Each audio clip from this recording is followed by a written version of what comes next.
Winters का बहुत ही खूबसूरत सा हैवी फ्लावरिंग प्लांट है ये, और इसका नाम है petunia. Hi friends, awesome gardening में आपका स्वागत है। और चलिए आज हम बात करेंगे पिटूनिया प्लांट्स के बारे में। और ये ग्राउंड पे लगे पिटूनिया प्लांट्स हैं। देखिए कितने सुंदर सुंदर अलग अलग शेड्स में आपको इसके फ्लावर्स देखने को मिलेंगे। ये देखिए कितने वाइब्रेंट कलर्स में इसके फ्लावर्स होते हैं।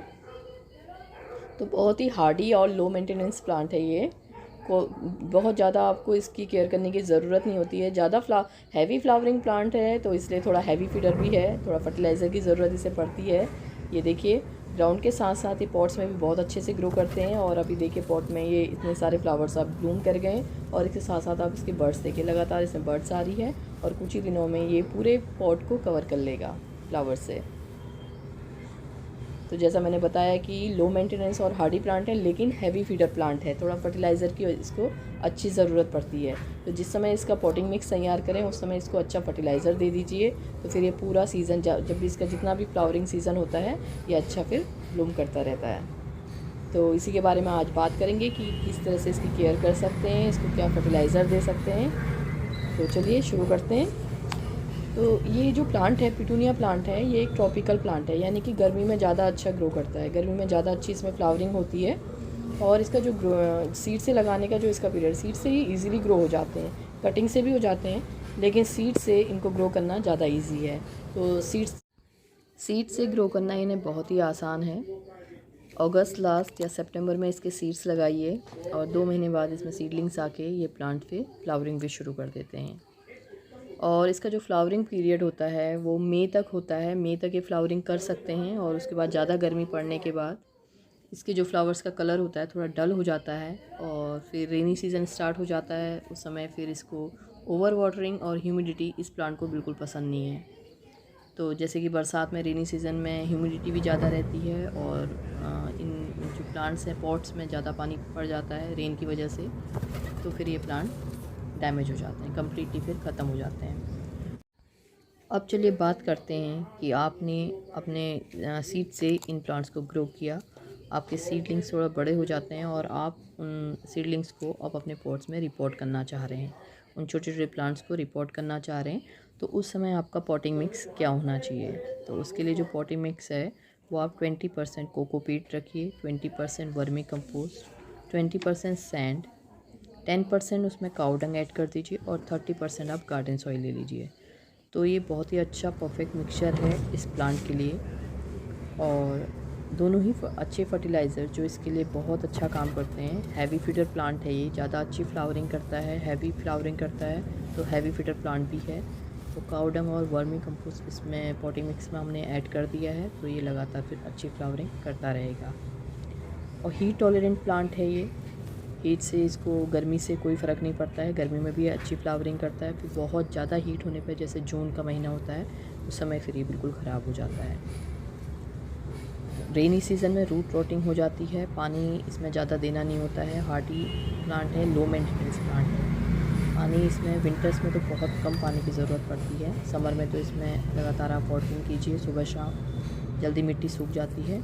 और अगर कभी आप इसमें पानी देना भूल भी जाते हैं तो ऐसा नहीं कि ये बिल्कुल प्लांट ख़राब हो जाएगा, थोड़ा ये मतलब कि सूखी हुई मिट्टी में भी अच्छा चल जाता है, कुछ दिनों तक चल जाता है अगर इसमें पानी देना कभी भूल भी। चलिए अब बात करते हैं इसकी केयर टिप्स की। इस प्लांट को सनलाइट की बहुत ज़्यादा ज़रूरत रहती है। अगर आपने इस प्लांट को सनलाइट में, डायरेक्ट सनलाइट में नहीं रखा है, इस प्लांट को 5 से 6 घंटे की सनलाइट चाहिए। अगर आपने इस प्लांट को शेड पे रखा है, वहाँ इसे सफिशिएंट सनलाइट नहीं मिल रही है, तो इसकी पत्तियाँ तो ग्रीन होंगी, ये पत्तियाँ ज़्यादा हो जाएंगी, ग्रीन भी होंगी, लेकिन इसमें फ्लावरिंग नहीं हो पाएगी, उसमें बर्ड्स नहीं आएंगी। तो बर्ड्स और फ्लावरिंग के लिए आपको इस प्लांट को 5 से 6 घंटे की धूप में रखना ही रखना है। और इसके अलावा दूसरा इसका केयर टिप मैं कहूँगी, इसमें ओवरहेड वाटरिंग आप कभी मत करिए। ओवरहेड वाटरिंग मतलब कि ऊपर से पानी ना डालें, फूलों और पत्तियों में पानी ना दें। जब भी पानी दें सॉइल पे पानी दें। बहुत ही डेलिकेट सा प्लांट होता है, प्लांट को ऊपर हाथ से उठा के आराम से इसकी सॉइल पे पानी दें। और इसके अलावा एक बात और है कि एक पॉट में आप एक ही प्लांट लगाइए, क्योंकि ये प्लांट इतनी जल्दी स्प्रेड होता है, पूरे पॉट को कवर कर लेता है। कम से कम 8-10 इंच का पॉट रखिए आप, और एक पॉट में एक ही प्लांट लगाइए। और 2-3 लगा दें 2-3 प्लांट एक ही पॉट में लगा देने से वो बहुत ज़्यादा घने हो जाते हैं और नीचे भी लटक जाएंगे या फिर उसके फूल टूटने लगेंगे। तो एक पॉट में एक प्लांट लगाइए तो सुंदर भी लगता है और उससे भी बड़ा आप पॉट ले सकते हैं क्योंकि बहुत जल्दी फैलता है और फ्लावरिंग भी बहुत अच्छे अमाउंट में करता रहता है। चलिए अब बात करते हैं इसके फर्टिलाइज़र की कि किस तरह का फर्टिलाइज़र हम इस प्लांट को दे सकते हैं। तो ऑर्गेनिक फर्टिलाइज़र की अगर हम बात करें तो इसके लिए वर्मी कंपोस्ट और काऊ डंग का लिक्विड फर्टिलाइज़र हो या सॉलिड फर्टिलाइज़र हो, दोनों ही इसके लिए बहुत अच्छा काम करते हैं। और अगर आपको लगता है कि आपका प्लांट इन फर्टिलाइज़र को देने के बाद भी फ्लावरिंग नहीं कर रहा है और केवल उसमें पत्तियां आ रही हैं, लीव्स आ रही हैं, लेकिन उसमें बड्स नहीं आ रही हैं, फ्लावरिंग नहीं कर रहा है, तो इसका मतलब है कि उसमें नाइट्रोजन की मात्रा ज़्यादा हो गई है। तो उसको अब नाइट्रोजन रिच फर्टिलाइज़र देना बंद कर दीजिए। उसमें ऐसी कोई भी चीज़ ना डालिए जिससे नाइट्रोजन की मात्रा उसमें बढ़ जाए सॉइल में। और उसको अब ज़रूरत है, आपके प्लांट को ज़रूरत है पोटेशियम और फास्फोरस रिच फर्टिलाइज़र की। पोटेशियम और फास्फोरस रिच फर्टिलाइज़र के लिए आप बनाना का किसी भी फॉर्म में इसको फर्टिलाइज़र दीजिए, क्योंकि बनाना में पोटेशियम और फास्फोरस दोनों ही इस प्लांट को मिल जाएंगे। तो बनाना को सुखा के बनाना के सूखे हुए छिलकों का लिक्विड फर्टिलाइज़र दे दीजिए या बनाना को छोटे छोटे बनाना के छिलके को छोटे छोटे पीसेस में काट के मिट्टी में दबा दीजिए या फिर बनाना के छिलकों को डायरेक्ट बनाना के छिलकों को पानी में ओवरनाइट 24 घंटे के लिए भी काट दिए तो उसका लिक्विड फर्टिलाइज़र जो बनेगा वो इन प्लांट्स में बहुत अच्छा काम करते हैं। ये होममेड फर्टिलाइज़र हो गए। और अगर आप केमिकल फर्टिलाइज़र में जाना चाहते हैं, इससे भी आपकी फ्लावरिंग नहीं हो रही है, तो आप DAP के 10 से 12 दाने इस 8 से 10 इंच की पॉट के लिए इसको दे सकते हैं। तो आपको डेफिनेटली बहुत अच्छा रिजल्ट देखने को मिलेगा। एक बहुत इंपॉर्टेंट केयर टिप मैं आपको बताना चाहूँगी इस प्लांट के बारे में। अच्छी फ्लावरिंग के लिए इसके जो मुरझाए हुए फूल होते हैं उनको हर 2 दिन में आप रिमूव कर दीजिए। इससे इस प्लांट में लगातार हैवी फ्लावरिंग फिर होती रहेगी।